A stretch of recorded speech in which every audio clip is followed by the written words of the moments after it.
కళలు వస్తున్నాయా? విరగొట్టండి, అంధకార శక్తులను విరగొట్టండి. ఏ ఉద్యోగం అప్లై చేసినా కూడా స్థిరంగా ఉండట్లేదా? రాసుకోండి. స్థిరపరచబడాలి. ఆత్మీయంగా ఎదగాల? రాసుకోండి. దేవా, నాకు దర్శనాలు కనబడాలి, నేను నీతో మాట్లాడాలి, నేను నిన్ను చూడాలి, అయ్యా నీ స్వరము నాకు వినపడాలి, పరలోకము విప్పబడాలి. ఇతరులు పలికారా నీ పైన, నువ్వు ఎలా బాగుపడతారో నేను చూస్తాను రా, నువ్వు ఎలా పైకి వస్తావో నేను చూస్తాను రా అన్నారా? వాళ్ళు నీ పైన పలికిన శాపాలు విరిగిపోవాలని రాసుకోండి. ఈ ఉపవాసం దేనికోసం చేస్తున్నారు? అంధకార శక్తులు బ్రేక్, bow and bring. ఏ ఉద్దేశముతో ఉన్నారు?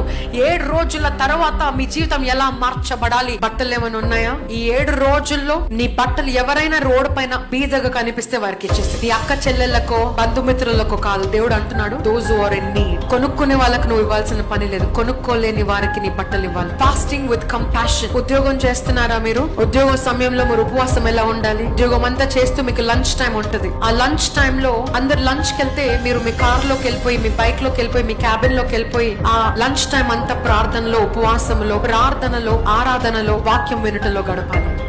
ఆత్మలో లోతుగా వెళ్ళాలయ్యా, మర్మాలు తెలుసుకోవాలి. నువ్వు ఏంటో ask God, inquire with God today, seek God's face. ఆయన చేతుల నుంచి ఏమొస్తుందా అని చేతులంట చుట్టక్క. ముఖ దర్శనం దావీదు చేస్తాడు. అయ్యా, నా దగ్గర నుంచి ఏమైనా తీసుకోగాని నీ ముఖ దర్శనము మాత్రము, నీ సన్నిధి మాత్రం తీసుకోవద్దు. Fast today.